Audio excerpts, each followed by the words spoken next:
Alors, cet abonné me pose la question suivante. Une femme en début de grossesse peut-elle prendre l'Efferalgan? Donc, l'Efferalgan, c'est une spécialité qui contient du paracétamol.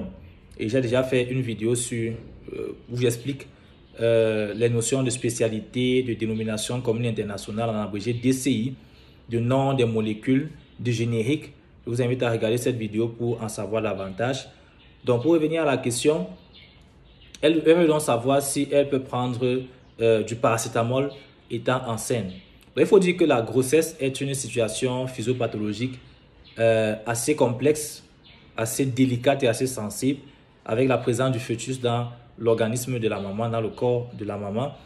Et il y a donc possibilité pour certains médicaments de passer à travers le placenta lorsqu'ils sont pris par la maman, d'atteindre donc le fœtus et de pouvoir causer des dommages au niveau du fœtus. On peut avoir des médicaments qui seront qualifiés de tératogènes ou de létaux. Donc, ils peuvent conduire, tératogènes, c'est pour dire qu'ils peuvent conduire à la naissance des enfants, entre guillemets, qui sont des monstres, donc qui ont des malformations congénitales, peut-être un bras court, une oreille en moins, une oreille courte, une oreille plus courte que l'autre, des problèmes, des troubles de la vision, un problème cardiaque ou pulmonaire.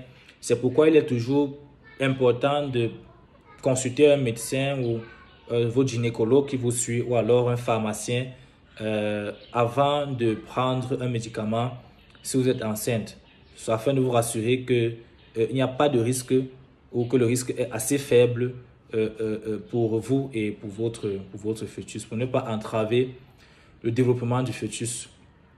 Donc, dans le cas du paracétamol, il faut dire que c'est l'un des médicaments, peut-être même le médicament le plus consommé au monde.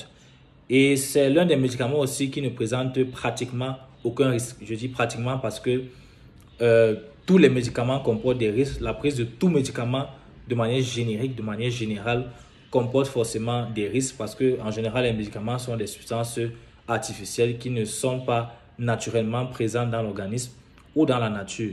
Donc, il y a toujours un risque, mais il y a des médicaments pour lesquels le risque est très faible et des médicaments pour lesquels le risque est très élevé.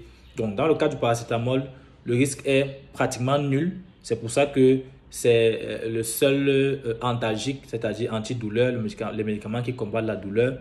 C'est le seul antalgique qui peut être pris sans le moindre risque pendant toute la durée de la grossesse et même pendant l'allaitement. Donc, si par exemple, vous avez des céphalées, des douleurs et que vous ne pouvez pas les supporter, vous pourrez prendre du paracétamol.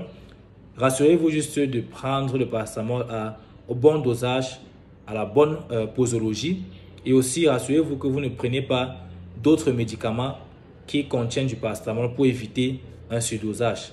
Donc, contrairement au paracétamol, les médicaments qu'on appelle les anti-inflammatoires doivent être évités, sauf sur avis médical. Ils doivent être évités pendant toute la durée de la grossesse et particulièrement dans le dernier trimestre de la grossesse parce qu'ils peuvent conduire à des malformations congénitales chez l'enfant à la naissance.